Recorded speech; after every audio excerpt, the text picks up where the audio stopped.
الحمد لله نحمده ونستعينه ونستغفره ونعوذ بالله من شرور أنفسنا ومن سيئات أعمالنا من يهده الله فلا مضل له ومن يضلل فلا هادي له وأشهد أن لا إله إلا الله وحده لا شريك له وأشهد أن محمدا عبده ورسوله أرسله بالهدى ودين الحق ليظهره على الدين كله ولو كره المشركون اللهم صل على محمد وعلى آل محمد كما صليت على إبراهيم وعلى آل إبراهيم إنك حميد مجيد اللهم بارك على محمد وعلى آل محمد كما باركت على إبراهيم وعلى آل إبراهيم في العالمين إنك حميد مجيد عباد الله أوصيكم ونفسي أولا بتقوى الله يا أيها الذين آمنوا اتقوا الله حق تقاته ولا تموتن إلا وأنتم مسلمون يا أيها الذين آمنوا اتقوا الله وقولوا قولا سديدا يصلح لكم أعمالكم ويغفر لكم ذنوبكم ومن يطع الله ورسوله فقد فاز فوزا عظيما يا أيها الناس اتقوا ربكم الذي خلقكم من نفس واحدة وخلق منها زوجها وبث منهما رجالا كثيرا ونساء واتقوا الله الذي تساءلون به والأرحام إن الله كان عليما حكيما أما بعد فإن أصدق الحديث كتاب الله وخير الهدي هدي محمد صلى الله عليه وسلم وشر الأمور محدثاتها وكل محدثة بدعة وكل بدعة ضلالة وكل ضلالة في النار അള്ളാഹുവിൻ്റെ സത്യവിശ്വാസികളായ അടിമകളെ, തഖ്വയുള്ളവരായി ജീവിക്കുകയും അതുവഴി ദുനിയാവിലും ആഖിറത്തിലും അള്ളാഹു പൊരുത്തപ്പെടുന്ന ജീവിതം സമ്പാദിക്കുകയും ചെയ്യണമെന്ന് ആദ്യമായി എന്നോടും തുടർന്ന് നിങ്ങൾ ഓരോരുത്തരോടും വസിയ്യത്ത് ചെയ്യും.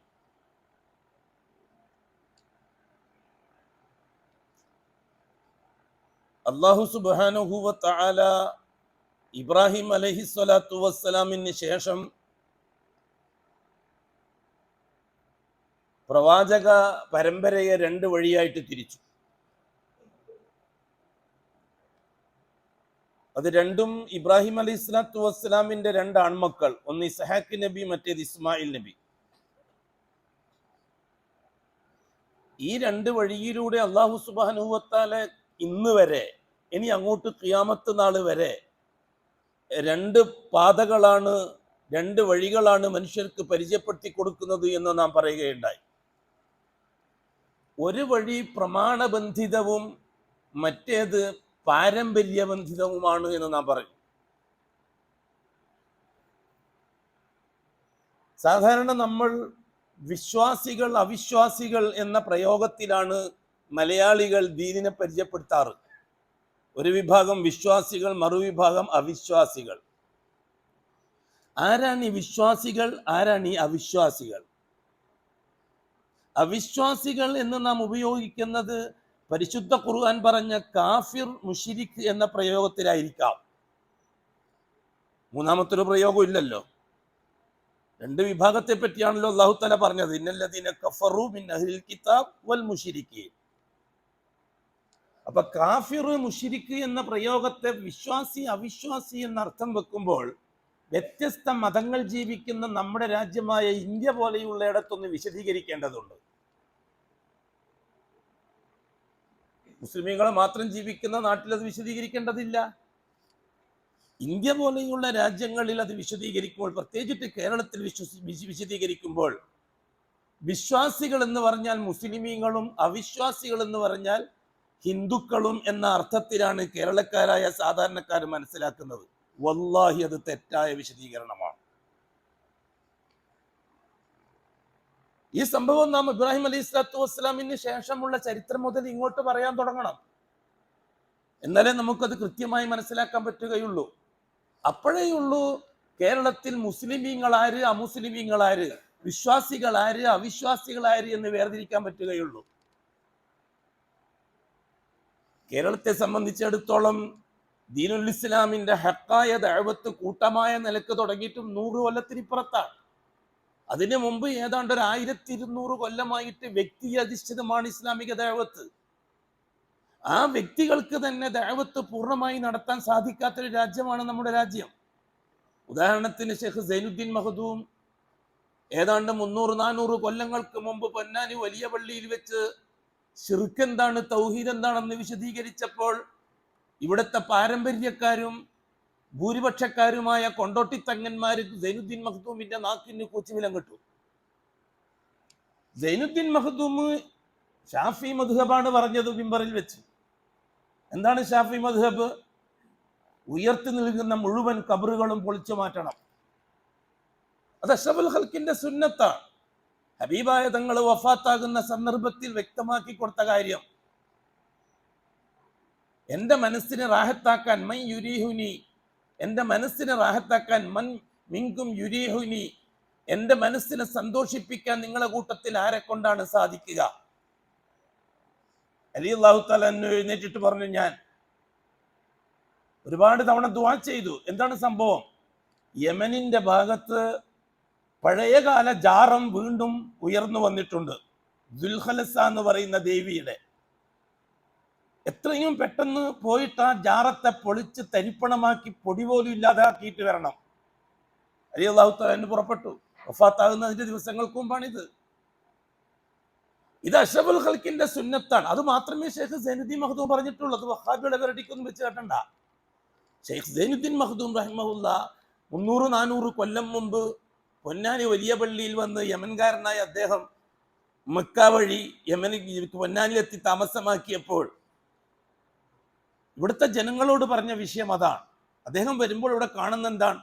കൊണ്ടോട്ടിത്തങ്ങന്മാരെ നേതൃത്വത്തിൽ നാട് നീളെ കബറ് പൊങ്ങുകയും ഉറൂസ്, ഉത്സവം, നേർച്ച എന്ന പേരിൽ സാധാരണക്കാരായ ജനങ്ങളെ വിശ്വാസത്തെ പുരോഹിതന്മാരും ഭരണകൂടവും ചൂഷണം ചെയ്യുകയും ചെയ്യുന്ന ഒരു സംഭവമാണ് അദ്ദേഹം കണ്ടുകൊണ്ടിരിക്കുന്നത്. അതിൽ നിന്നാണ് അദ്ദേഹം ആ കാര്യം ഉന്നയിക്കുന്നത്. അന്ന് പൊന്നാനിയിൽ വെച്ച് പറയുന്ന വാക്കുകൾ കുറ്റിപ്പുറത്തെത്തണമെങ്കിൽ മാസങ്ങളെടുക്കും. ഷെയ്ഖ് സൈനുദ്ദീൻ മഖ്ദൂമിന്റെ നാക്കിന് കൊണ്ടോട്ടിയിലെ ജാറഗുണ്ടകൾ കൊണ്ടോട്ടി തങ്ങന്മാർക്ക് വേണ്ടി പരിശ്രമിക്കുകയും അദ്ദേഹത്തിനെ സംസാരിക്കാൻ അനുവദിക്കാതെ തടയുകയും ചെയ്തു. അദ്ദേഹം കിതാബുകൾ എഴുതി. ആ കിതാബ് ഇന്നും ദർസുകൾ ഓതിപ്പഠിപ്പിക്കുന്നുണ്ടല്ലോ. അദ്ദേഹത്തിന്റെ പിന്നെ പിൻഗാമികളും എഴുതിയ കിതാബുകൾ, ഫത്ഹുൽ മുഈൻ എന്ന ഫിഖിന്റെ കിതാബ്, ഷാഫി ഫിഖ്, അത് വളരെ കൃത്യമായിട്ട് അദ്ദേഹം പറയുന്നുണ്ടല്ലോ, ഖബറുകൾ പൊളിക്കപ്പെടണം. പബ്ലിക് സ്ഥലത്താണെങ്കിൽ തീർച്ചയായിട്ടും പൊളിക്കണം, നിർബന്ധമായിട്ടും പൊളിക്കണം, ഹറാമാണ് ഖബർ. പ്രൈവറ്റ് സ്ഥലത്താണെങ്കിൽ തീർച്ചയായിട്ടും പൊളിക്കണം. നിർബന്ധം എന്ന് പറഞ്ഞില്ല. പ്രൈവറ്റ് സ്ഥലത്ത് ഓരോരുത്തരും അവരുടെ ഉപ്പാന്റെയോ ഉമ്മാന്റെയോ ഖബർ സ്വന്തം പുരക്ക് വെക്കുന്നതിന് തടസ്സമില്ല എന്ന സൂചന. പക്ഷെ അത് ഇസ്ലാമിക വിരുദ്ധമാണ്. ആ ഖബർ അത് പ്രൈവറ്റ് ആയാലും പബ്ലിക് ആയാലും. കാരണം അഷ്റഫുൽ ഖൽഖ് സ്വല്ലല്ലാഹു അലൈഹി വസല്ലം തങ്ങളെ ഖബർ പ്രൈവറ്റിലാണ്. ആയിഷത്ത് സിദ്ദീഖാന്റെ വീട്ടിലാണ് അഷ്റഫുൽ ഖൽഖിന്റെ ഖബർ ഉള്ളത്. അബൂബക്കർ സിദ്ദീഖ് റളിയല്ലാഹു തആലയുടെ ഖബർ ഉള്ളത് സ്വന്തം മകളുടെ വീട്ടിലാണ്. 2 കൂട്ടുകാരോടൊപ്പമാണ്. 3ാമത്തെ കൂട്ടുകാരൻ ഉമർ റളിയല്ലാഹു തആലയുള്ളത് പ്രൈവറ്റ് പ്രോപ്പർട്ടിയാണ്. ഇപ്പോഴും പ്രൈവറ്റ് പ്രോപ്പർട്ടിയാണ്. ആയിഷത്ത് സിദ്ദീഖയിൽ നിന്ന് പരമ്പരാഗതമായിട്ട് അങ്ങനെ കിടക്കുകയാണത്. അതൊക്കെ പള്ളിന്റെ ഭാഗമല്ല. അത് ആ സ്ഥലം ഒരു 100, 200, 300 കൊല്ലങ്ങൾക്ക് ശേഷം ഷിയാക്കളായ തുർക്കി രാജാക്കന്മാർ എന്തൊക്കെയോ കാട്ടിക്കൂട്ടി എന്നത് ഇസ്ലാമിക ശരീഅത്താക്കാൻ മാറ്റാൻ പറ്റൂല. 100, 200, 500 കൊല്ലത്തിന് ശേഷം വരുന്ന ഏതെങ്കിലും ആൾക്കാർ എന്തെങ്കിലും പറഞ്ഞിട്ടത് ശരീഅത്താന്ന് പറയാൻ നമുക്ക് എന്താണ് ബാധ്യത? മുഹമ്മദി റിസാലത്തനുസരിച്ച്, മുഹമ്മദി നുബുവത്തനുസരിച്ച് റിസാലത്തിന്റെ കയ്യൊപ്പോടെ അനുവദിച്ചു തന്ന നിയമങ്ങളെ മാത്രമേ നമുക്ക് ശരീഅത്ത് എന്ന് പറയാൻ പറ്റുകയുള്ളൂ. അഷ്റഫുൽ വഫാത്തോടു കൂടി ശരീഅത്തിലേക്ക് ഇനി പുതിയത് വരാൻ പറ്റുകയില്ല. അൽയൗമ അക്മൽതു ലക്കും ദീനക്കും വഅത്മംതു അലൈക്കും നിഅമതി വറദീതു ലക്കുമുൽ ഇസ്ലാമ ദീന. അതുകൊണ്ട് തന്നെ നമ്മളെ സംബന്ധിച്ചിടത്തോളം വിശ്വാസി ആര്, അവിശ്വാസി ആര്, ഇത് നമുക്ക് തിരിച്ചറിയണമെങ്കിൽ നാം എങ്ങോട്ട് തിരിഞ്ഞു പോകണം? അഷ്റഫുൽ ഖൽക്കിന്റെ റിസാലത്ത് സംഭവിച്ച ആ രാജ്യത്തേക്ക് പോകണം. ഇബ്രാഹിം അലൈഹി സ്വലാത്തു വസ്സലാമിന്റെ കാലത്തോടു കൂടിയാണ് ഖിയാമത്ത് നാൾ വരെ നിലനിൽക്കുന്ന ഒരു ശരീഅത്തിന് പൂർണ്ണമായ രൂപം വരുന്നത്. അഖീദയുമായി ബന്ധപ്പെട്ട വിഷയത്തിൽ ഒരക്ഷരത്തിന് പോലും വ്യത്യാസമില്ലാതെ ഇബ്രാഹിമി അഖീദ ഇപ്പോഴും നിലനിൽക്കുകയാണ്. ഇപ്പോഴും നിലനിൽക്കുക. അല്ലെങ്കിൽ മില്ലത്തെ ഇബ്രാഹിം ഹനീഫ് എന്നുള്ള വാക്കിന് എന്താ അർത്ഥം ഉള്ളത്? ഇബ്രാഹിമി ശരീഅത്തിനെയും മില്ലത്തിനെയും നിങ്ങൾ ഫോളോ ചെയ്യണമെന്ന് അള്ളാന്റെ കൽപ്പന അഷ്റഫുൽ ഖൽക്കിനോട്. ഇബ്രാഹിം അലൈഹി സ്വലാത്തു വസ്സലാമിന് ശേഷം വന്ന പ്രവാചകന്മാർ, ആ പ്രവാചകന്മാരുടെ ദൗത്യം എന്തായിരുന്നു? ഇസ്മായിൽ അലൈഹി സ്വലാത്തു വസ്സലാമിന്റെ ദൗത്യം ബാപ്പ ഇബ്രാഹിം എന്താണോ സമൂഹത്തെ പഠിപ്പിച്ചത് അത് തലമുറകൾക്ക് കൈമാറലാണ്. ഇസ്ഹാഖ് നബി അലൈഹി സ്വലാത്തു വസ്സലാം, ഇബ്രാഹിം അലൈഹി സ്വലാത്തു വസ്സലാമിന്റെ മകൻ ഇസ്ഹാഖ് നബി അലൈഹി സ്വലാത്തു വസ്സലാമിനെ അല്ലാഹു തആല ഇസ്രായേലി സമൂഹത്തിലേക്ക് നിയോഗിച്ചു. ഇസ്മായിൽ അലൈഹി സ്വലാത്തു വസ്സലാമിനെ അറബ് സമൂഹത്തിലേക്ക് നിയോഗിച്ചു. അല്ലേ? ഇസ്മായിൽ അലൈഹി സ്വലാത്തു വസ്സലാമിന്റെ മക്കൾക്കല്ലേ അറബികൾ എന്ന് പറയുന്നത്? ഇസ്ഹാഖ് നബിന്റെ മക്കൾക്കാണല്ലോ ബനു ഇസ്രായേൽ എന്ന് പറയുന്നത്. ഇതിൽ ബനു ഇസ്രായേലികൾക്കാണ് പ്രവാചകന്മാരെ കൂടുതൽ അല്ലാഹു തആല നിയോഗിച്ചത്. കാരണം വിശ്വാസി അവിശ്വാസി തർക്കം കൂടുതൽ ഉണ്ടായത് അവരിലായിരുന്നു. എന്താണ് അവരിലുള്ള വിശ്വാസം, എന്താണ് അവരിലുള്ള അവിശ്വാസം? ഹസ്രത്ത് ഇസ്ഹാഖ് നബി അലൈഹി സ്വലാത്തു വസ്സലാം ഇസ്രായേലി സമൂഹത്തിന് പഠിപ്പിച്ചിരിക്കുന്ന വിശ്വാസം, ഇബ്രാഹിം അലൈഹി സ്വലാത്തു വസ്സലാം പറഞ്ഞ വിശ്വാസം അതെന്താണ്? അള്ളാഹു ആണ് റബ്ബ്, അതിനാൽ ഇലാഹ് അള്ളാഹു മാത്രമേ ആകാൻ പറ്റുകയുള്ളൂ. ഇവിടെയാണ് ഇപ്പോഴും നമുക്ക് നമ്മുടെ കൺഫ്യൂഷൻ തീരാത്തത്. റബ്ബ് അള്ളാഹുവാണ്, അതിനാൽ ഇലാഹും അള്ളാഹു മാത്രമേ ആകാൻ പറ്റുകയുള്ളൂ. ഇത് രണ്ടും കൂടി സംയോജിപ്പിക്കാൻ അല്ലാഹു തആല പഠിപ്പിച്ച വാചകമാണ് ലാ ഇലാഹ ഇല്ലല്ലാഹ്. ലാ ഇലാഹ എന്നത് ഇലാഹ് ഉലൂഹിയത്ത് അല്ലാഹുക്ക് വകവെച്ചു കൊടുക്കലാണ്. ഇല്ലല്ലാഹ് റുബൂബിയത്ത് അല്ലാഹുക്ക് വകവെച്ചു കൊടുക്കലാണ്.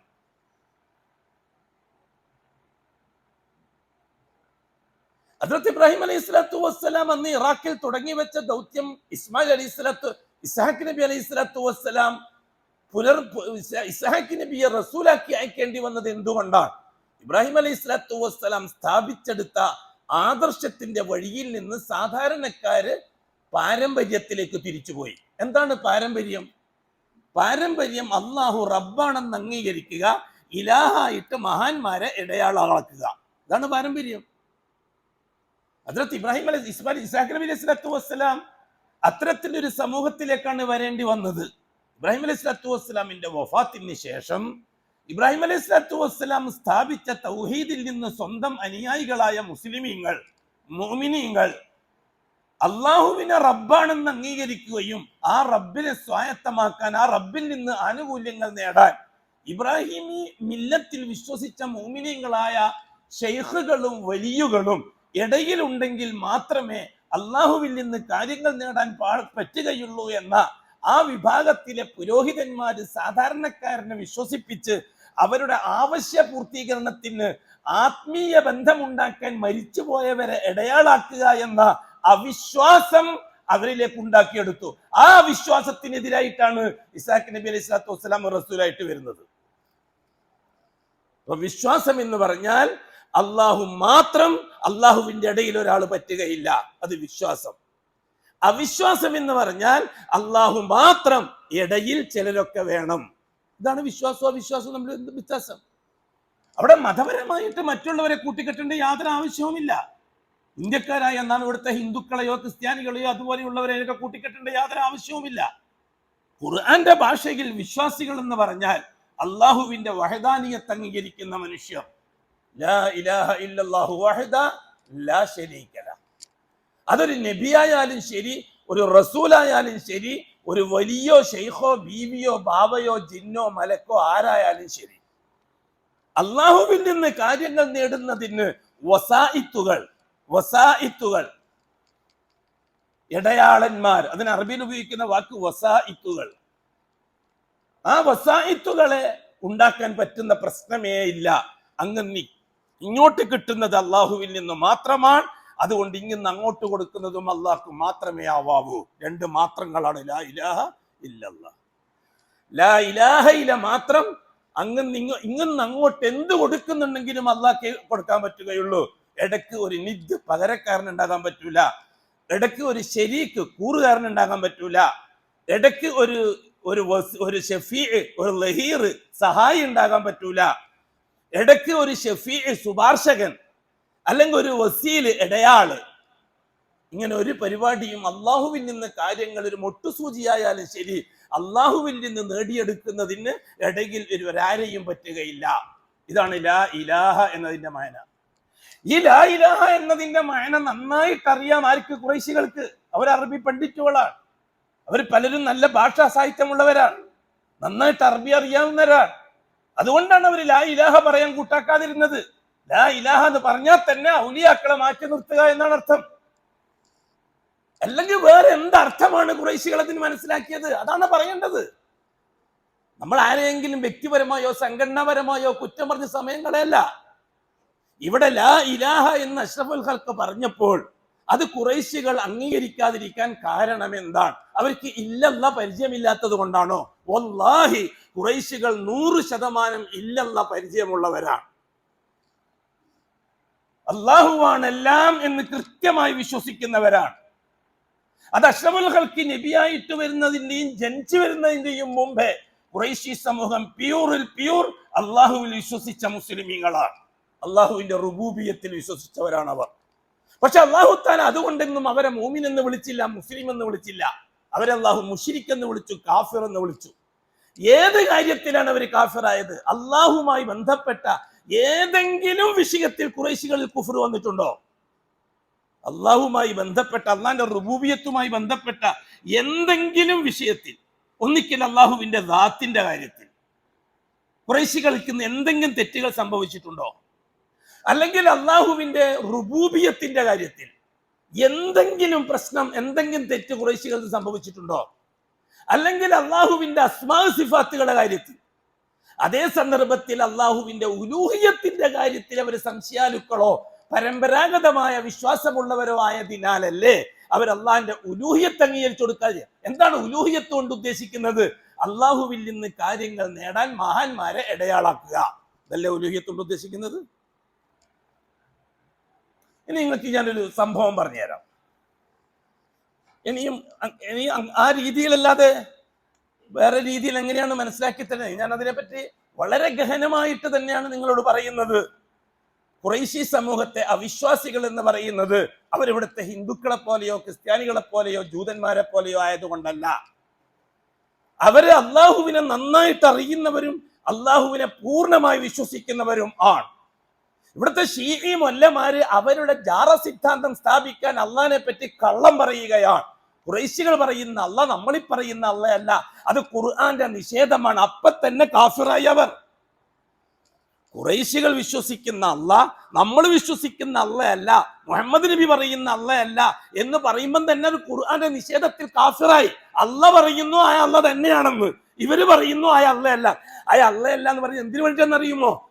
ഖുറൈശികൾക്ക് വേണ്ടി ഇറങ്ങിയ ശിർക്കിന്റെ ആയത്ത് നമുക്ക് ഉപയോഗിക്കാൻ പാടില്ല, വഹാബികൾ നമുക്ക് ഉപയോഗിക്കുന്നു. നമുക്കെതിരായിട്ട് ഖുറൈശികൾക്കെതിരെ ഇറങ്ങിയ ആയത്താണ് ഉപയോഗിക്കുന്നത്. ഖുറൈശികളെ പോലെ അല്ലല്ലോ നമ്മള്. ഖുറൈശികൾ അള്ളാനെ നിഷേധിക്കുന്നവരല്ലേ, നമ്മൾ അള്ളാനെ അംഗീകരിക്കുന്നവരല്ലേ? ഇല്ല, ഖുറൈശികളെക്കാൾ അപകടകാരികളാണ് നിങ്ങൾ.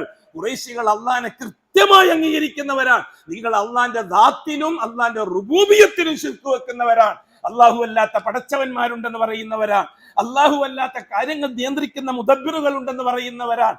അള്ളാഹു അല്ലാത്ത ഖാലിഖുകൾ ഉണ്ടെന്ന് പറയുന്നവരാണ്. ഖുറൈശികളെ സംബന്ധിച്ചിടത്തോളം അങ്ങനെ ഒരു വിശ്വാസമേ അവർക്കില്ല. അവർ പ്യൂറിൽ പ്യൂർ അള്ളാഹുവിന്റെ റുബൂബിയത്ത് അംഗീകരിക്കുന്നവരാണ്. ഇന്നത്തെ കാര്യത്തിൽ പറഞ്ഞ ഇന്നത്തെ ഷീഈ വല്ലമാരെയും അനുകൂലിക അനുയായികളെക്കാൾ ഭംഗിയായി അള്ളാഹു വിശ്വസിക്കുന്നവരാണ് അവർ. അവരുടെ വാക്കുകൾ തന്നെ അള്ളാഹു. നിങ്ങൾക്കൊരു സംഭവം പറഞ്ഞുതരാം ഞാൻ. അഷ്റഫുൽ ഖൽക്കിന് 25 വയസ്സ് പ്രായം.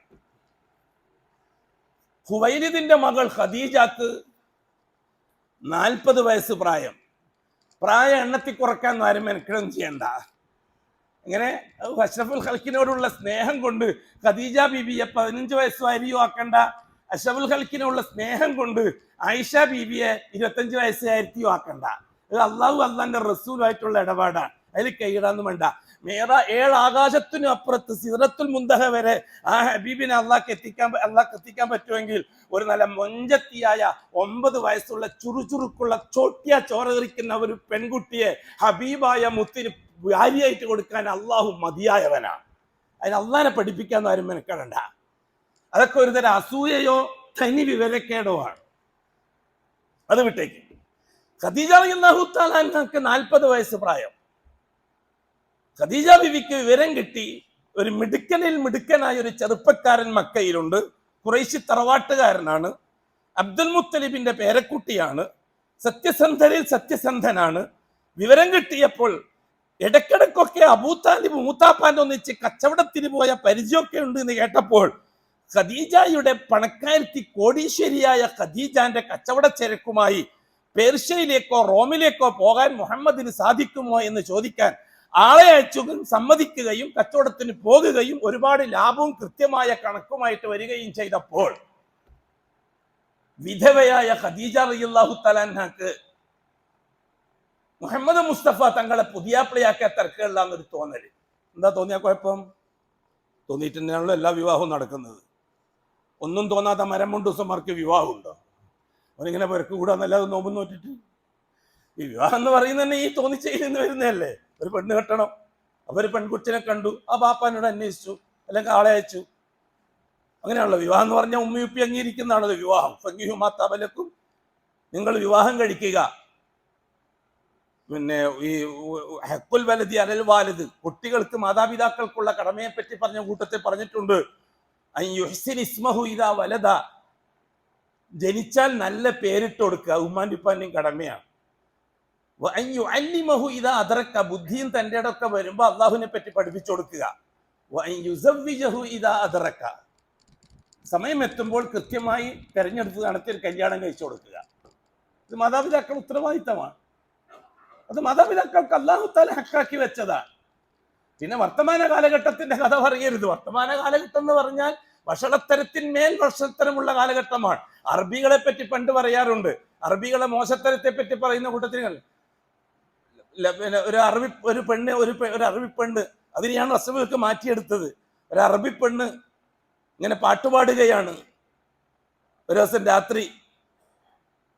ആ പെണ്ണ് പറയുന്ന പാട്ടെന്താണെന്നറിയുമോ? ലാ വല്ലദീ റദ്ദക യാ സഫിയ്യി മാ മസ്സനി ബഅദക മിൻ ഇൻസിയ്യി. ഭർത്താവ് വന്നപ്പോൾ ആരൊക്കെയോ വീട്ടിൽ നിന്ന് ഇറങ്ങിപ്പോന്ന് കാണുന്നു. ആ സമയത്ത് ഭർത്താവ് ചോദിച്ചതാണ്, ആരാ പോന്ന് കണ്ടത്? അപ്പൊ നല്ല രാഗത്തിൽ പാട്ടുപാടുകയാണ് ആ പെണ്ണ്. നിങ്ങളെ വളരെ ആരോഗ്യത്തായി തന്നെ എനിക്ക് തിരിച്ചു തന്ന അള്ളാഹുവിനെ തന്നെയാണ് സത്യം. മാ മസ്സനി ബഅദക മിൻ ഇൻസിയ്യി, നിങ്ങൾക്ക് ശേഷം ഒരു മനുഷ്യനും എന്നെ തൊട്ടിട്ട് പോലുമില്ല.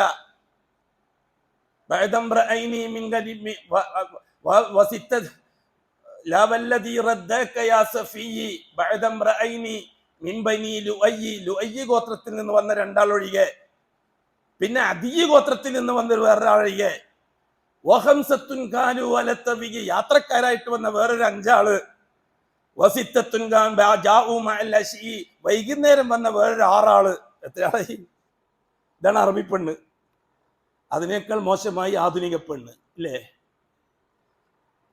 അറബി പെണ്ണിന്റെ സംസ്കാരം പറഞ്ഞതാണ്. ആ സംസ്കാരത്തെ അഷ്റഫുൽ ഖൽക്ക് മാറ്റി. അഷ്റഫുൽ ഖൽക്ക് മാറ്റിയപ്പോൾ എന്താ സംഭവിച്ചെന്നറിയുമോ? ഉമർ റളിയല്ലാഹു തആല അൻഹുവിന്റെ കാലം. രാത്രി സമയത്ത് നാട്ടിൽ നടക്കുന്ന കാര്യങ്ങൾ എന്തൊക്കെയാണെന്ന് അറിയാൻ ഉമർ റളിയല്ലാഹു അൻഹു രാത്രി സഞ്ചരിക്കുമായിരുന്നു. ആ സമയത്ത് ഒരു വീട്ടിൽ നിന്ന് ശോകമുഖമായ ഒരു പദ്യം കേൾക്കുകയാണ്. ഒരു പെണ്ണ് പാടുകയാണ്. ഇന്നത്തെ രാത്രി ഫഅറഖനി അല്ലാ ഖലീല ഉലൈബു അലാ ഖാല ഹാദൽ ലൈലു വസ്വദ്ദ ജാനിബു. ഇന്നത്തെ രാത്രി വളരെ ഇരുട്ടിയിരിക്കുകയാണ്, കൂരിരുട്ടുള്ള രാത്രി. ഫഅറഖനി അല്ലാ ഖലീലിൻ ഉലൈബു, എൻ്റെ പ്രിയപ്പെട്ട മണവാളൻ എന്നെ ഒന്നിച്ചില്ല, ഒരു ബിസിനസ്സിന് പോയിരിക്കുകയാണ്. അതുകൊണ്ട് തന്നെ ഞാൻ ഉറക്കമൊഴിഞ്ഞ് കഴിയുകയാണ്, ഉറക്കം വരുന്നില്ല. എന്നിട്ട് ആ പെണ്ണ് പറയുകയാണ്, ഫവല്ലാഹി ലൗലല്ലാഹു തഖ്ശാ അവാഖിബു ലഹറക ഹാദ സരീരി ജവാനിബു. അല്ലാഹുവിനെ തന്നെയാണ് സത്യം, എൻ്റെ അള്ളാഹിനെ നാളെ കണ്ടുമുട്ടും എന്നൊരു ഭയം എനിക്കില്ലായിരുന്നുവെങ്കിൽ എൻ്റെ ഈ കട്ടിൽ ഞാൻ ഒരു അന്യപുരുഷനെ കൊണ്ട് നൽപ്പിക്കുമായിരുന്നു. അതുകൊണ്ട് ഞാനത് ചെയ്യുന്നില്ല, എൻ്റെ അള്ളാഹിനെ കണ്ടുമുട്ടേണ്ടവളാണ് ഞാൻ എന്ന് വിശ്വസിച്ചിട്ട്. ഇതാണ് മാറ്റം. ആദ്യം പറഞ്ഞ പെണ്ണ് ജഹാലത്തിന്റെ പെണ്ണ്, രണ്ടാമത് പറഞ്ഞത് ഇസ്ലാമിക സംസ്കാരത്തിന്റെ പെണ്ണ്. എന്താ ചെയ്തതെന്നല്ല ചോദിക്കുന്നത്, അതെന്നെ ചെയ്തത്. ഖദീജ റളിയല്ലാഹു തആല അൻഹയിലേക്ക് വിവരം പോയി. ഖദീജ റളിയല്ലാഹു തആല അൻഹയിൽ നിന്ന്, അവിടുത്തെ കുടുംബക്കാരിൽ നിന്നൊരു അഷ്റഫുൽ ഖൽക്കിനോട് സമ്മതവുമായിട്ട് വന്നു. അഷ്റഫുൽ ഖൽക്കിന് മനസ്സിൽ താല്പര്യം തോന്നി. വിവരം ഉടനെ തന്നെ മൂത്താപ്പ അബൂ താലിബിനെ അറിയിച്ചു. അബൂ താലിബിന്റെ ഒരു മകളെയാണ് ഖദീജാന്റെ സഹോദരൻ അവ്വാമ് കെട്ടിയിരിക്കുന്നത്, സഫിയാനെ. ആ കെയർ ഒരു ബന്ധമുണ്ട്. ഏതായാലും വിവാഹത്തെ പറ്റിയുള്ള സംസാരം നടന്നു. ഹംസ റളിയല്ലാഹു അൻഹു ആ ചർച്ചയിൽ പങ്കെടുത്തു. അബൂ താലിബ് സജീവമായി നിന്നു. അവ്വാമിനെ പോലെയുള്ള ഖദീജാന്റെ കുടുംബക്കാരും ഖുവൈലിദിന്റെ ബന്ധുക്കളും ബാപ്പാന്റെ കുടുംബക്കാരെല്ലാം സജീവമായി. കോടീശ്വരിയായ രാജകുമാരിയായ ഖുവൈലിദിന്റെ മകള് ഖദീജാന്റെ വിവാഹം, സംസാരങ്ങളൊക്കെ നടന്നു, വിവരങ്ങളൊക്കെ പരസ്പരം കൈമാറി. നിക്കാഹിന്റെ ദിവസം ഒരുക്കി. ഞാൻ ചരിത്രം പറയാനല്ല ഇത് പറഞ്ഞു വന്നത്. നിക്കാഹിന്റെ ദിവസം ഒരുക്കി. ആരുടെ നിക്കാഹ്? മുഹമ്മദ് മുസ്തഫ തങ്ങളുടെ നിക്കാഹ്. നബിയല്ല, റസൂലും അല്ല, ഖദീജാന്റെ നിക്കാഹ്. ഈ നിക്കാഹ് എന്ന പദം ആര് പഠിപ്പിച്ചത്? ഇബ്രാഹിമി ശരീഅത്തനുസരിച്ച് പഠിപ്പിക്കപ്പെട്ടത്. അതുകൊണ്ട് തന്നെ ഇബ്രാഹിമി സുന്നത്തനുസരിച്ച് വേണം വിവാഹം നടക്കാൻ. അങ്ങനെ തന്നെ നടക്കാറുള്ളൂ ഖുറൈശികളുടെ കൂട്ടത്തിൽ. അതോ ഹിന്ദു നിയമം അനുസരിച്ചാണോ, ക്രിസ്ത്യൻ നിയമം അനുസരിച്ചാണോ, ജൂത നിയമം അനുസരിച്ചാണോ, അല്ലെങ്കിൽ വേറെ ഏതെങ്കിലും നിയമം അനുസരിച്ചാണോ? അത് നിങ്ങൾ പഠിക്കേണ്ടതുണ്ട്. ഖുറൈശികൾ അഷ്റഫുൽ ഖൽക്കിന്റെയും ഖദീജ ബീബിന്റെയും വിവാഹം നടന്നത് ഏത് മതം അനുസരിച്ചാണ്?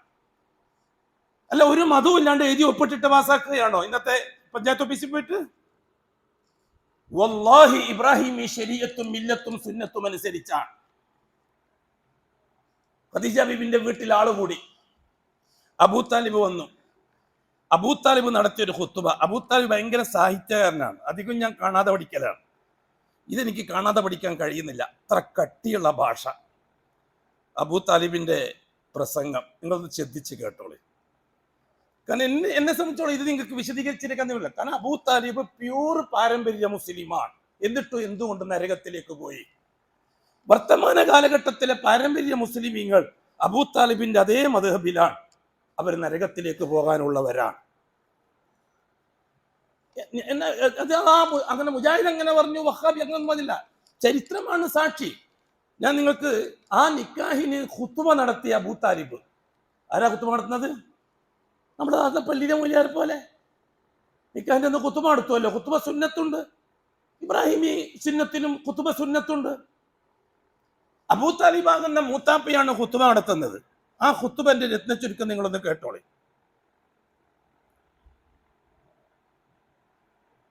ഫസീഹിൽ ഖൗൽ, ഭയങ്കര സാഹിത്യമാണ്. അതുകൊണ്ട് എനിക്ക് കാണാതെ പഠിക്കാൻ ബുദ്ധിമുട്ട്. നിങ്ങൾ ആദ്യമായിട്ടാണ് ഞാൻ നോക്കിയിട്ട് ഒരു കാര്യം പറയുന്നത്.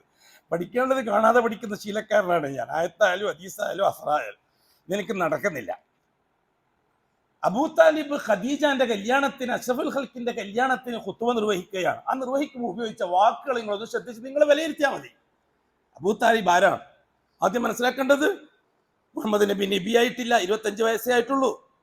ഖദീജ ബിവിക്ക് 40 വയസ്സുണ്ട്. അപ്പോഴാണ് ഈ കല്യാണം നടത്തുന്നത് അബൂ താലിബ് മൂത്താപ്പ. ആ അബൂ താലിബാണ് ഈ ഖുത്ബ നടത്തുന്നത്. ഞാൻ ആദ്യം ഖുത്ബ ഒന്ന് വായിക്കാം. അൽഹംദുലില്ലാഹില്ലദീ ജഅലനാ മിൻ ദുർരിയ്യത്തി ഇബ്രാഹീം وزرع إسماعيل وضئ معد يعني أصل وعنصر مضر وجعلنا حلنة بيته يعني المسافحين عنه وسواصه حرمه يعني القائمين على شؤونه وجعل لنا بيتا محجوجا وحرما آمنا وجعلنا الحكام على الناس ثم إن ابن أخي هذا محمد بن عبد الله لا يوزن به رجل من قريش شرفا ونبلا وفضلا إلا رجح به وهو وإن كان في المال قل فإن المال ظل زائل يعني سريع الزوال وأمر هائل وعالية مسترجئة يعني لا بقاء له فهو عند هذا يوما وعند الآخر يوما آخر ومحمد من عرفتم قرابته وهو والله بعد هذا له نبأ عظيم وخطر جليل جسيم وله في خديجة بنت خويلد رغبة ولها فيه مثل ذلك وما اجتمع في الصداق وما أحببتم في الصداق يعني المهر فعلي എന്തൊരു മനോഹരമായ ഇന്നത്തെ കാളിക്ക് നടത്താൻ പറ്റൂല ഇറ്റാക്കോട്ടെ കുത്തുബ 40 കൊല്ലം കാളിയായാലും അബൂ താലിബിന്റെ കുത്തുബ നടത്താൻ പറ്റൂല നിങ്ങൾ അബൂ താലിബ് ആരാണ് എന്താണെന്ന് വിലയിരുത്താനാണ് ഞാൻ ആ കുത്തുബ വായിച്ചത് നിങ്ങളെ പഠിപ്പിക്കാനല്ല എന്താണ് പറയുക വിഷയം ഹംദ് കൊണ്ട് തുടങ്ങുന്നു അൽഹംദുലില്ലാഹ് അല്ലാഹുവിനാണ് ഹംദ് വർത്തമാനകാലം എല്ലാമാരും ഹംദ് കൊണ്ട് തന്നെയാണ് തുടങ്ങുക സലഫി മൗലവിമാരും ഹംദ് തന്നെയാണ് ഇവിടെ അൽഹംദുലില്ലാഹ് എന്ന് അബൂ താലിബ് പറഞ്ഞത് ഏതള്ളയാണ് ഇവിടുത്തെ ഷീഈ ജാറമല്ലമാര് പറയും പോലെ ഖുറൈശികൾ ഉണ്ടാക്കിയ ഏതോ ഡ്യൂപ്ലിക്കേറ്റ് അള്ളയാണോ അതോ ഇബ്രാഹിം അലൈഹി സ്വലാത്തു വസ്സലാം പഠിപ്പിച്ച റബ്ബുസ്സമാവാതി വല്ലർളായ അല്ലാഹു ആണോ ചരിത്രത്തെ വളച്ചൊടിക്കരുത് സ്വന്തം താല്പര്യത്തിന് വേണ്ടി ജാറം അംഗീകരിച്ചു പോയി എന്നതുകൊണ്ട് അത് സ്ഥാപിക്കാൻ വേണ്ടി കള്ളം പറയരുത് ഇതൊരു യാഥാർത്ഥ്യമാണ് അഷ്റഫുൽ ഹഖ് നബിയും റസൂലുമായി വരുന്നതിന് മുമ്പുള്ള ഖുതുബയാണിത് അൽഹംദുലില്ലാഹ് അല്ലാഹുവിനാണ് സർവസ്തുതിയും അല്ലദി എങ്ങനെയുള്ളവനാണ് അല്ലാഹ് ജഅലനാ മിൻ ദുർരിയത്തി ഇബ്രാഹിം നമ്മളെ ഇബ്രാഹിമിന്റെ കുടുംബത്തിൽ അല്ലാഹു പെടുത്തി ആരെ പറ്റിയാണ് കൂട്ടരെ പറഞ്ഞത് ആരെയോ പുരക്ക് സ്ഥാപിച്ചിരിക്കുന്ന മരം കൊണ്ടുണ്ടാക്കിയ ഒരു ബുദ്ധിനെ പറ്റിയോ അത്രയും നിങ്ങളെപ്പോലെ ഇവിടുത്തെ കാളിമാരെ പോലെ അത്ര പൊട്ടനാണോ അബൂ താലിബ് ആണോ ഹസ്രത്ത് ഇബ്രാഹിം അലൈഹി സ്വലാത്തു വസ്സലാമിന്റെ പേരക്കുട്ടിയല്ലേ ഖുറൈശി തറവാട്ടിന്റെ മേനല്ലേ ആ ഖുറൈശി തറവാട്ടിന്റെ പൊന്നുമോൻ അബൂ താലിബ് ഒന്നും തിരിയാതെ പൊട്ടത്തരം പറയുന്നു ഇവിടുത്തെ സാധാരണക്കാരനെ പറ്റിക്കാൻ ജാറമല്ലമാര് കള്ളം പറയും പോലെ എന്നാണോ നിങ്ങൾ കരുതി വെച്ചിരിക്കുന്നത് ഇസ്മായിൽ നമ്മളെ അള്ളാഹു ഇസ്മായിലിന്റെ വിളവുകളാക്കി ഇസ്മായിലാകുന്ന വിത്തിൽ നിന്ന് വിളഞ്ഞതാണ് നമ്മളൊക്കെ ഖുറൈശികളെ പറ്റിയാ പറയുന്നത് നിക്കാഹിന്റെ ഖുതുബയാണ് അബൂ താലിബാകുന്ന ഹറമിന്റെ നേതാവാണ് ഖുതുബ പോകുന്നത് വല്യുപ്പാപ്പയായ മുഅദ്ദിന്റെ പാരമ്പര്യത്തിലുള്ളവരാണ് നമ്മൾ അതിന്റെ ഉപ്പാപ്പയായ മുളർ എന്നവരുടെ ആ കുലത്തിൽപ്പെട്ടതാണ് നമ്മൾ ഈ പരിശുദ്ധമായ കഅബാലയത്തിനെ പരിപാലിക്കാൻ ഉത്തരവാദിത്തം അള്ളാഹു നമ്മളെയാണ് ഏൽപ്പിച്ചിരിക്കുന്നത് ഏത് കഅബ ഏത് ഉത്തരവാദിത്തം ഏതല്ലാ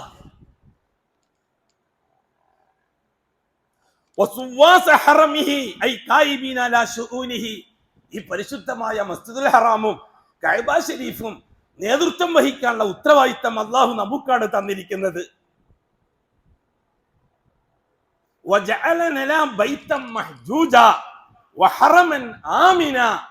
ഈ വീട്ടിനെ അള്ളാഹു നമുക്ക് പരിശുദ്ധമായ വീടാക്കി തന്നിരിക്കുകയാണ് നിർഭയത്വത്തിന്റെ കേന്ദ്രമാക്കി തന്നിരിക്കുകയാണ് ആരാ പറയണേ മുഹമ്മദ് മുസ്തഫ പ്രസംഗിക്കുകയല്ല വഹാബി മൊയ്ലാരി മിമ്പർ ബന്ധു പ്രസംഗിക്കുകയല്ല മറിച്ച് ഇബ്രാഹിമി തറവാട്ടിലെ ഇസ്മായിലി കുടുംബത്തിലെ ഖുറൈശി തറവാട്ടിലെ ഇപ്പോഴത്തെ നേതാവും മസ്ജിദുൽ ഹറാമിന്റെ മുത്തവല്ലിയും കഅബാലയത്തിന്റെ പ്രസിഡന്റുമാണ് പ്രസംഗിക്കുന്നത് ചില്ലറക്കാരനല്ല അബൂ താലിബ് ഏതല്ലാഹിനെ സംബന്ധിച്ചെന്ന് നിങ്ങൾ വിലയിരുത്തണം ഞാൻ ഇത് പറഞ്ഞെന്നറിയുമോ എങ്കിൽ പിന്നെ അള്ളാഹു അവരെ എന്തിനാണ് കാഫിർ എന്ന് വിളിച്ചത് ഇത്ര കൃത്യമായിട്ട് പറഞ്ഞിട്ടു അത് പറയുകയാണെങ്കിൽ എത്ര പറഞ്ഞു നിങ്ങൾക്കത് തിരിഞ്ഞിട്ടുണ്ടാവില്ല ആർക്കും തിരിഞ്ഞിട്ടുണ്ടാവില്ല അതുകൊണ്ടാണല്ലോ ഞാൻ പറയുന്നത് തിരിയാത്തത് തിരിയും ഇൻഷാ അല്ലാഹ് ഒരു ദിവസം നിങ്ങൾക്ക് നേരം വെളുക്കും ഇത്ര കൃത്യമായി അള്ളാഹുവിനെ വിശദീകരിക്കുകയും വിശ്വസിക്കുകയും ചെയ്യുന്ന അബൂ താലിബ് നരകത്തിലാണ് ഖുർആന്റെയും സുന്നത്തിന്റെയും വെളിച്ചത്തിൽ നരകത്തിലാണ്.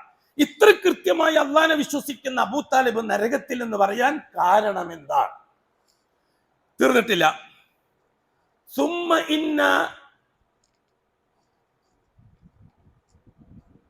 വഹറമൻ സുമ്മ ഇന്ന ബിന അഖി ഹാദാ മുഹമ്മദ് ബിൻ അബ്ദുല്ലാ. പിന്നെ എനിക്ക് പറയാനുള്ളത്, ഈ ഇരിക്കുന്ന ഇന്നത്തെ പുതിയാപ്പിളയായ മുഹമ്മദില്ലേ, ഈ ഇരിക്കുന്ന പുതിയാപ്പിള എൻ്റെ സഹോദരൻ അബ്ദുല്ലാന്റെ മോനാണ് ഈ മുഹമ്മദ്. ഇനി മുഹമ്മദിനെ പറ്റി നിങ്ങൾക്ക് ചില കാര്യങ്ങൾ പറഞ്ഞു തരാം. അബൂ താലിബ് പ്രസംഗത്തിന്റെ വിഷയത്തിൽ പറയുകയാണ്, ഹാദാ ലഹു നബഉൻ അദീം. അല്ല, ഹാദാ മുഹമ്മദ് ബിൻ അബ്ദുല്ലാ ലാ യൂസനു ബിഹി റജുലുൻ മിൻ ഖുറൈശി ശറഫൻ വനബില. ഖുറൈശി തറവാട്ടില് എന്റെ പേരക്കുട്ടി മുഹമ്മദിനെ വെല്ലാൻ ആദരവ് കൊണ്ടോ ശ്രേഷ്ഠത കൊണ്ടോ സ്ഥാനമാനങ്ങൾ കൊണ്ടോ എന്റെ ഈ മുഹമ്മദിനെ വെല്ലാൻ ഒരു കുട്ടിയും ഖുറൈശിയിൽ ജനിച്ചിട്ടില്ല. ആരാ പറയണത്? ഏതെങ്കിലും മുഹമ്മദ് നബിനെ കൊണ്ട് വിശ്വസിച്ച ഖത്താബിന്റെ മകനും ഉമർ അല്ല പറയണത്. വിശ്വസിച്ച അബൂബക്കർ സിദ്ദീഖ് റളിയല്ലാഹു അല്ല പറയണത്. ബിലാൽ ബിൻ റബാഹത്തും അല്ല പറയണത്. മരിക്കുന്നത് വരെയും വിശ്വാസിയാകാൻ കൂട്ടാക്കാത്ത മൂത്താപ്പ അബൂ താലിബാണ് പറയുന്നത്. ഇവിടെയാണ് വിശ്വാസിയും വേർതിരിക്കേണ്ടതെന്നാ ഞാൻ ഇത്ര കൃത്യമായും ക്ലിയറായിട്ട് പറയുന്നത്. എന്താ അറിയുമോ? ഏത് വെള്ളിയാഴ്ചയാണ് അവസാനത്തെ വെള്ളിയാഴ്ച എന്ന് അറിയില്ല. അതുകൊണ്ട് തന്നെയാണ്, മനസ്സിലല്ലേ, വയസ്സ് കൂടുന്തോറും മരണം അടുത്തു വരുന്നു. അങ്ങനെയാണ്. നാളെ എന്ത് നടക്കുമെന്ന കാര്യം ആർക്കും അറിയില്ല. ഒരുങ്ങണം, നിർബന്ധമായിട്ടും ഒരുങ്ങണം. അതുകൊണ്ട് തന്നെ തൗഹീദിന്റെ, അതേ സലഫിയത്തിന്റെ അവസാന താണിക്കല്ലും നിങ്ങളെ ബോധ്യപ്പെടുത്തിയിട്ട് അള്ളാഹുലേക്ക് യാത്രയാകാൻ തൗഫീക്ക് കിട്ടിയാൽ ഞാൻ ധന്യനാണ്. ആ ഒരു വിശ്വാസമാണ് എന്നെ ഇത്രയും കടുപ്പത്തിൽ പറയിപ്പിച്ചത്.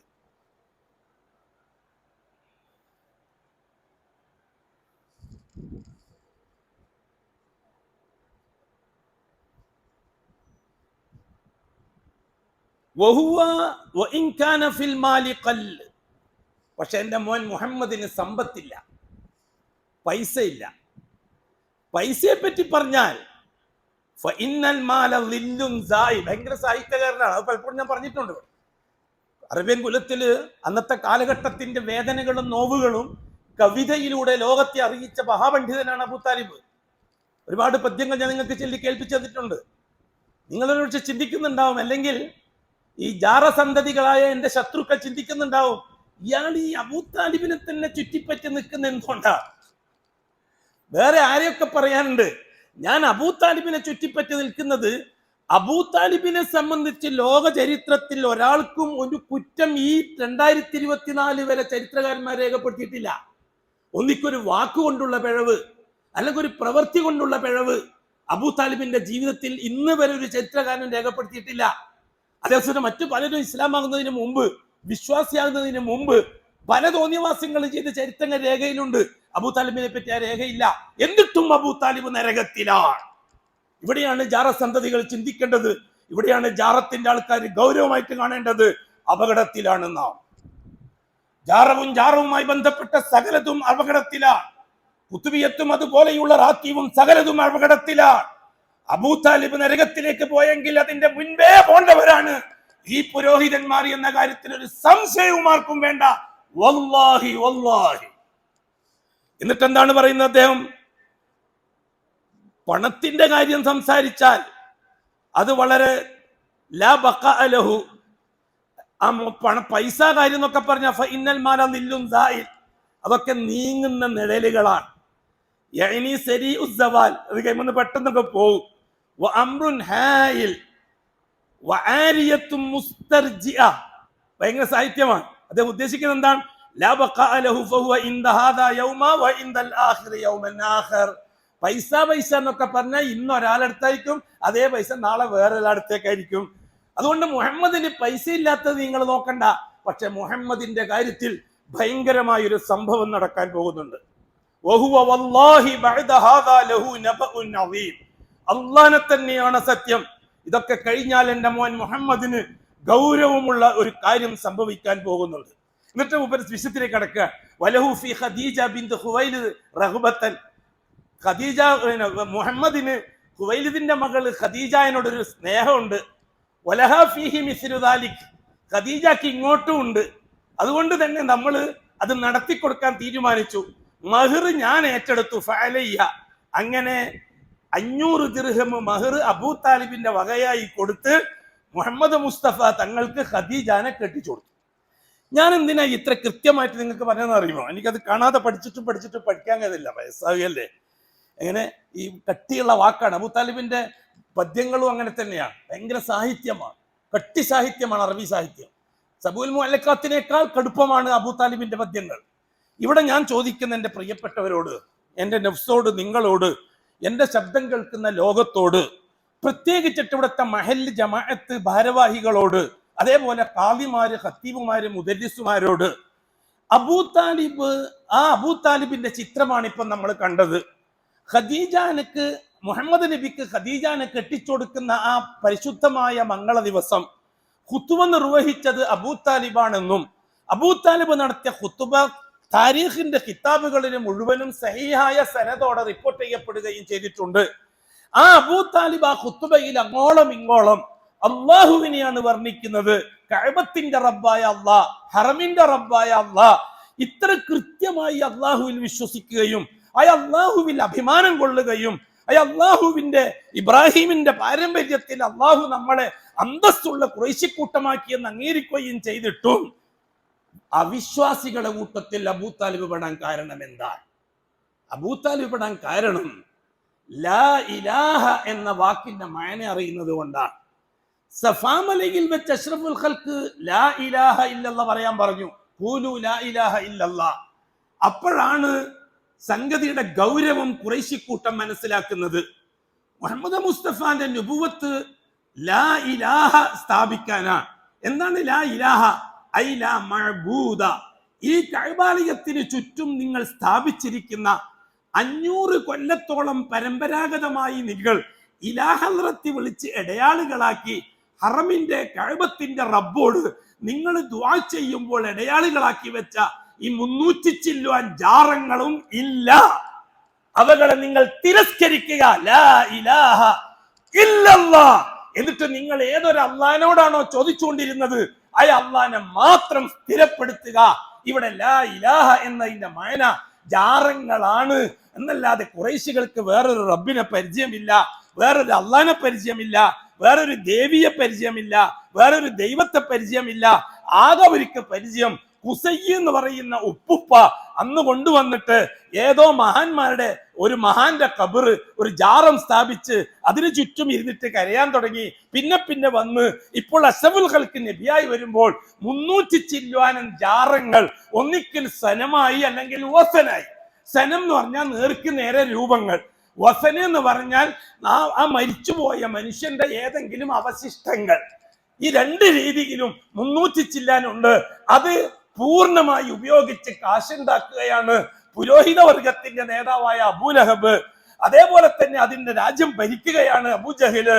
ഇതൊക്കെ കയ്യാളിക്കൊണ്ടിരിക്കുന്ന ഈ ജാറങ്ങൾ വെച്ചുകൊണ്ടാണ് 5 ജാറങ്ങൾ ഇല്ല എന്ന് മുഹമ്മദ് പറഞ്ഞതിനെ ഏറ്റുപറയാൻ അവർക്ക് സാധിച്ചില്ല. കാരണം ഒരു കൂട്ടക്കാർ വിശ്വസിച്ചു മുഹമ്മദ് പറയും പോലെ പറഞ്ഞാൽ അത് ഔലിയാക്കളെ കുറവാക്കലും ഔലിയാക്കളെ തിരസ്കരിക്കലും, അതുകൊണ്ട് അള്ളാഹു നമ്മളെ വെറുത്ത് കളയും. വേറൊരു കൂട്ടക്കാർ പറഞ്ഞത് ഈ ജനം ആ ലാ ഇലാഹ അംഗീകരിച്ചാൽ പിന്നെ ഒരൊറ്റ കുട്ടി ജാറത്തിലേക്ക് വരൂല, അതോടെ അബൂലഹബിന്റെ കീശ കാലിയാകും.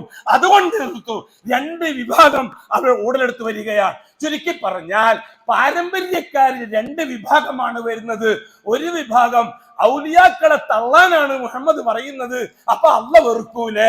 രണ്ടാമത്തെ വിഭാഗം മുഹമ്മദ് പറയും പോലെ ഔലിയാറങ്ങളെ തള്ളിയാൽ വരുമാനം നിരക്കൂലേ. ഇങ്ങനെയാണ് 2 വിഭാഗം ആ കൂട്ടത്തിൽ. ആ വർത്തമാനം ഇന്നത്തെ ഈ 2024 1400 കൊല്ലം പഴക്കമുള്ള ചരിത്രത്തെ ബന്ധിപ്പിക്കാൻ മെനക്കെടും. അപ്പൊ അതിനേക്കാൾ വലിയ പച്ചയായ യാഥാർത്ഥ്യം മനസ്സിലാവും. അഖൂലു ഖൗലി ഹാദാ വല്ലാഹു അഅലം വഅസ്തഗ്ഫിറുല്ലാഹൽ അലീമ ലീ വലക്കും വഅസ്തഗ്ഫിഹി അന്നി വഅൻകും വഅൻ ജമീഇൽ മുസ്ലിമീന വൽ മുഅ്മിനീന അജ്മഈൻ വസ്തഗ്ഫിറുഹു ഇന്നഹു ഹുവൽ ഗഫൂറുർ റഹീം.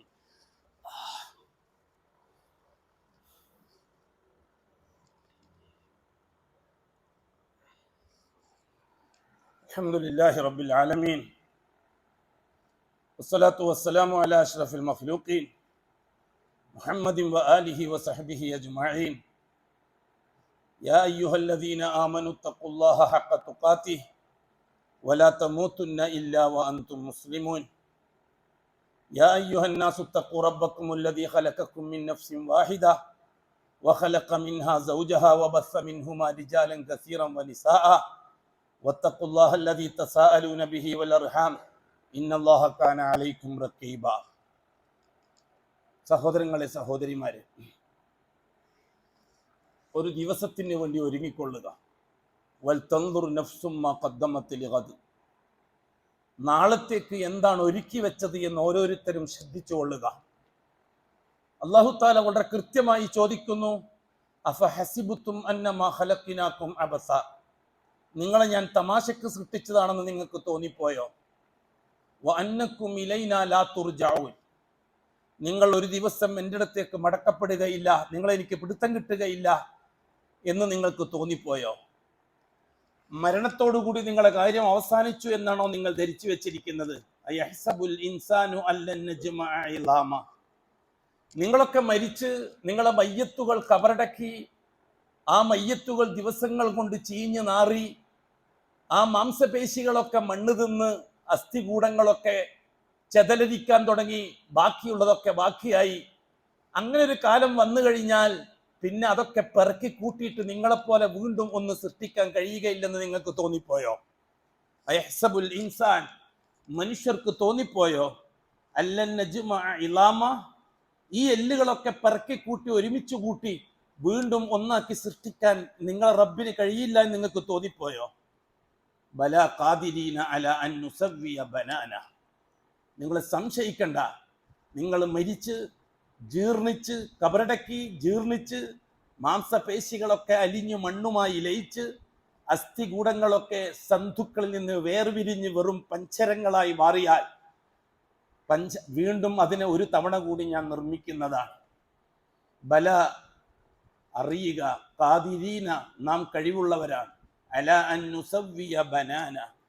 ഇന്ന് നിങ്ങളുടെ വിരലിൻ്റെ തുമ്പത്തുള്ള രേഖകളില്ലേ, കയ്യൊപ്പിനൊക്കെ ഉപയോഗിക്കുന്ന രേഖകൾ, ആ രേഖകൾ വരെ മാറാത്ത രീതിയിൽ നിങ്ങളെ നിങ്ങളായി നിർമ്മിക്കാൻ ഞാൻ കഴിവുള്ളവനാണ്.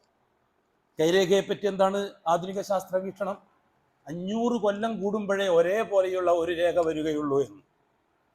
ഇപ്പൊ എൻ്റെ ഈ കൈൻ്റെ രേഖ ഞാൻ മരിച്ച് 500 കൊല്ലം കഴിഞ്ഞാലേ അതുപോലത്തെ ഒന്ന് വരാൻ സാധ്യതയുള്ളൂ. അത്ര വ്യത്യസ്ത ഡിഫറൻ്റ് ആണ് ഈ വൈൻ്റെ രേഖകൾ. വളരെ കൃത്യമാണ് അള്ളാഹുവിൻ്റെ വാക്ക്, ബല ഖാദിരീന അലാ അൻ നുസവ്വിയ ബനാന. നിങ്ങളുടെ വിരൽ കൊടിയിലുള്ള രേഖകൾ പോലും വളരെ കൃത്യമായി സ്ഥാപിക്കാൻ ഞാൻ കഴിവുള്ളവനാണ്. ബല ഖാദിരീന അലാ അൻ നുസവ്വിയ ബനാന.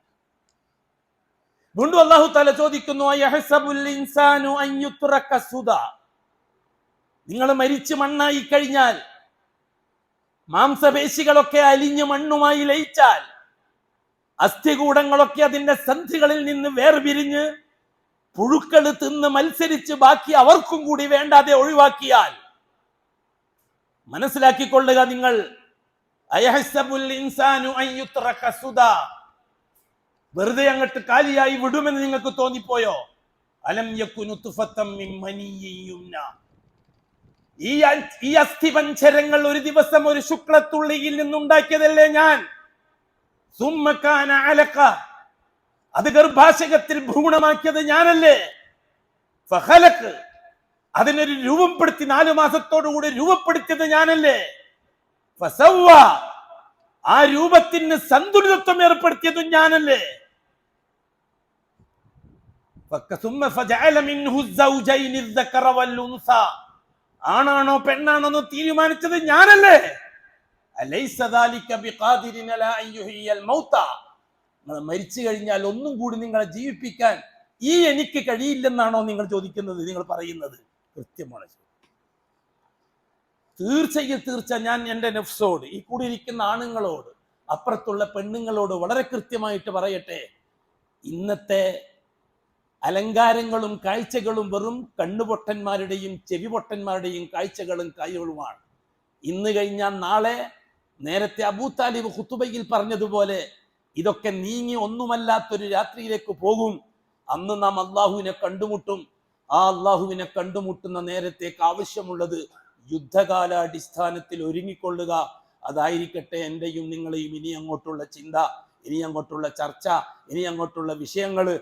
തീർച്ചയായിട്ടും അള്ളാഹു തആല അവനെ കണ്ടുമുട്ടുന്ന ആ ദിവസം അള്ളാഹുവിൻ്റെ മുമ്പിൽ ഷഹാദത്തിൻ്റെ സർട്ടിഫിക്കറ്റ് ഹാജരാക്കി, ഞാൻ അന്ന് നിനക്ക് നടത്തിയ കരാറ് പൂർത്തിയാക്കി നിർവഹിക്കാൻ നീ അവസരം തന്ന ഒരു അടിമയാണ് അള്ളാഹുവേ, ഞാനിതാ നിന്റെ മുമ്പിൽ വന്നിരിക്കുകയാണ്. അള്ളാഹു രേഖകൾ ഹാജരാക്കും, പറഞ്ഞതൊക്കെ സത്യമാണ്. അള്ളാഹു താല സാക്ഷി മുസ്താരം നടത്തും. നബിമാരും സാക്ഷികളും ഹാജരാക്കപ്പെടും. ആ സമയത്ത് അള്ളാഹുവിന് മുമ്പിൽ രാജാക്കളായി തല ഉയർത്തി നിൽക്കാൻ ഈയുള്ള എനിക്കും നിങ്ങൾക്കും ഉമ്മത്തെ മുഹമ്മദിയാക്ക് മുഴുവനും അള്ളാഹു വലിയ വലിയ തൗഫീഖ് നസീബാക്കി തരട്ടെ. അലാ വ ഇന്നല്ലാഹ സുബ്ഹാനഹു വ തആല അമറനാ ബിസ്സലാത്തി അലാ നബിയിഹി അംറ ഫഖാല മുഖ്ബിറൻ വ ആമിറ ഇന്നല്ലാഹ വ മലായികതഹു യുസല്ലൂന അലൻ നബിയ്യി യാ അയ്യുഹല്ലദീന ആമനൂ സല്ലു അലൈഹി വസല്ലിമു തസ്ലീമാ വഖാല അലൈഹി സ്വലാത്തു വസ്സലാം മൻ സല്ല അലയ്യ വാഹിദതൻ സല്ലല്ലാഹു ബിഹാ അലൈഹി അശ്റ اللهم صل على محمد وعلى آل محمد كما صليت على إبراهيم وعلى آل إبراهيم وبارك على محمد وعلى آل محمد كما باركت على إبراهيم وعلى آل إبراهيم في العالمين إنك حميد مجيد. اللهم ارض عن شفيع الخلفاء الراشدين المهديين أبي بكر وعمر وعثمان وعلي رضي الله عنهم وعن سائر الصحابة والقرابة كلهم أجمعين وارض عنا معهم برحمتك يا أرحم الراحمين. اللهم اغفر للمؤمنين والمؤمنات والمسلمين والمسلمات الأحياء منهم والأموات. اللهم إنك مجيب الدعوات وقاضي الحاجات. طيب ثرانا وثراهم واجعل الجنة مأوانا ومأواهم. اللهم اصلحنا وأصلح أئمتنا وأمتنا وولاتنا وولاة أمورنا. اللهم اجعل أمورنا بأيدي خيارنا حتى يقودنا إلى الخير من هو خير منا. اللهم انصر جيوش المسلمين وفك أسر المأسورين وقض الدين عن المدينين. اللهم اكتب الستر والسلامة علينا وعلى والدينا وأولادنا وأزواجنا وعلى جميع الحجاج والعمار والزوار والغزاة والمسافرين والمجاهدين في سبيلك صادرين والدين في برك وبحرك وجوك أجمعين يا رب العالمين. اللهم أعزنا وأعز الإسلام والمسلمين. اللهم انصرنا وانصر الإسلام والمسلمين. اللهم ألف بين قلوب المسلمين الموحدين. اللهم أصلح ذات بينهم يا رب العالمين. وصلى الله على خير خلقه محمد وآله وصحبه أجمعين والحمد لله رب العالمين.